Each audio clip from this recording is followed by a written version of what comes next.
Welcome into episode 2 of In the W, presented by Pinnacle. We've got Laeticia here, a former Gamecock, a Atlanta Dream, current an Atlanta Dream. We've got LA coming in from LA. Welcome, girl. Thank you.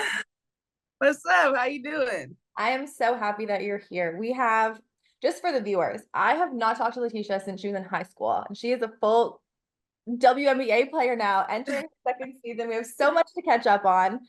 I want to start by kind of a cool reunion that I saw on social when South Carolina, or excuse me, when the Aces went to play in South Carolina and Don Staley was there, and it was this big preseason game, which I know on Twitter everyone was really annoyed at because we couldn't watch it, but you went to that, right? Yeah, I did. What was it like being back, like where you went to college and seeing it now like host WNBA, the big leagues?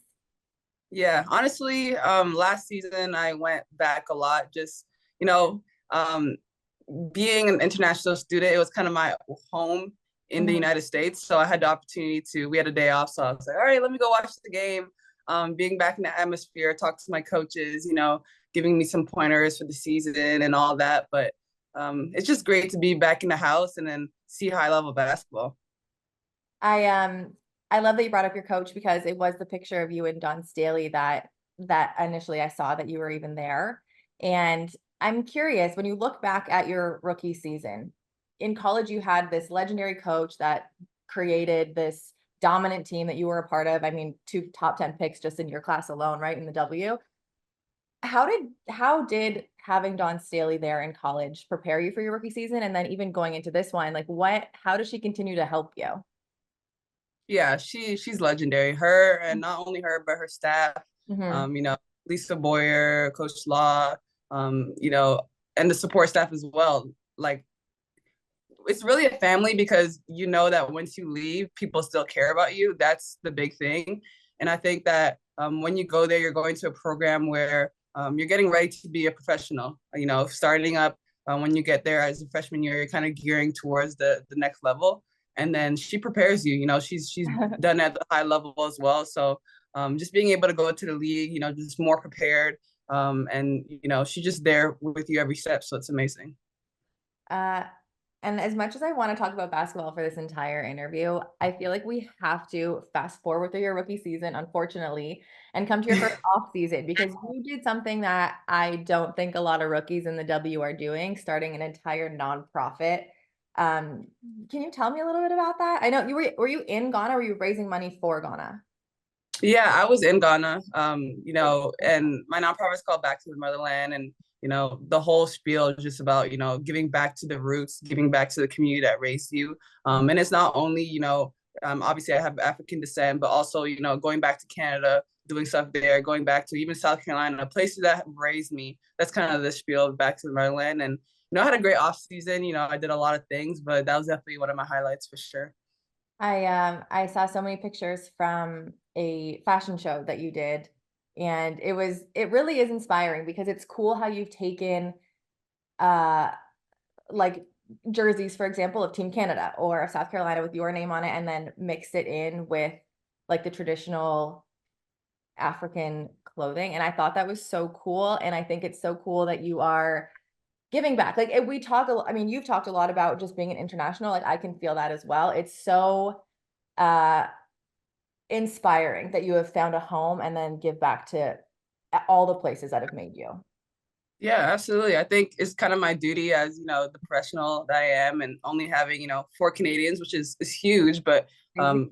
we want that number to be bigger. And I think that it's kind of our duty to, just inspire the young ones, for them to see that there's culture that intersects with sports. Like it's not only about sports, it's our fashion, it's our confidence, it's so many more aspects to it. I think that's just gonna, level up the playing field for just interest. Mhm.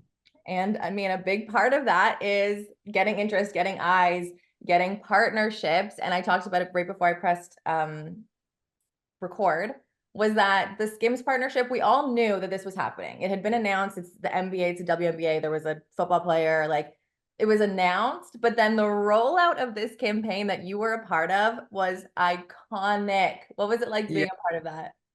It was amazing. I think, I've always kind of when you're walking around, people either assume you're a model or you play basketball. And I think that, why not have best of both worlds and being able to, kind of tap into that as well. Like you said, women's basketball, women's sports is so much more than just the on-court stuff, but it's boss ladies. We're out there, we tap in our femininity or we tap in who we are, and then we go on the court and we dominate. Period. I loved it. I think you're right. It was the perfect mix of athletes and the femininity. Like, I loved seeing it. I don't know how many women were involved in it, but it seemed like my timeline was just like, I guess I just follow a lot of you guys, but like one after another, I was like, this is so freaking cool. Yeah. When we talk about a Skims partnership, we're talking about growth in the league. Obviously, there's so many more eyes in the league every single year that it continues to grow. And then the growth happens in your hometown. It gets announced the same week that the Skims thing rolls out, gets announced that Toronto will be awarded a WNBA franchise. I know you're in Atlanta. You're actually close to me. I love that. But how cool is it to have it, like the growth of it, go into your hometown? For little girls like us who played basketball in Toronto, who didn't have things to look up to, is that going to just be like so cool, even when you play Toronto? Yes. I mean, I cried. I cried when I found out because, we sacrificed so much as international players. And, most of my family hasn't even seen me play basketball before. And, they've in person. So just being able to, have that going back home and knowing that I have a whole country behind me, I think is going to be amazing. And, sometimes when I go back, I talk to some AU teams or some rep league teams and, trying to kind of gauge their interest in the WNBA. And it's like, the broadcast is getting better at showing these games, but it's still not where the girls can recognize, these WNBA teams. And now they're going to have one in their hometown. It's like the perfect opportunity for them to have role models in their backyard. It gives me goosebumps. It really does. And you talked about the Canadians in the WNBA. You said there's 4. It seems like Toronto is the city that will embrace a WNBA team. Like, I don't know. We're going to see, obviously, but it seems like it has the appetite for that. Toronto in the summer. Oh, yeah, for sure. Toronto in the summer is just, so much culture, so much fun. Toronto's the place to be. So I'm excited. Yeah, I work in the NBA, and so everyone who comes around is always like, Toronto's so cold. Like, what do you do? Toronto in the summer on the lake? Don't get me started. Yes, good times. Level. The last thing I want to talk about is this season will be a little bit different than your previous season because there is a month-long break from July 17th to August 15th where the Olympics are happening. There will be a good number of women in the league who participate in the Olympics. There's going to be a bigger number that obviously do not. You were on that senior women's national team for Canada who helped qualify for that. I mean, whether players are there or not, how different do you think that makes the year? Like, there's a whole month-long break.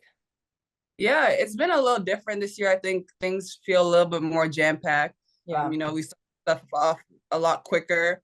And also for us, it's like we got to kind of switch your mindset from playing with the dream to playing for your national team. So there's a lot of different things that are roaming around, but how blessed am I to even have that type of problem, like to have to worry about that. But yeah, it's going to be so exciting. I'm so excited for that.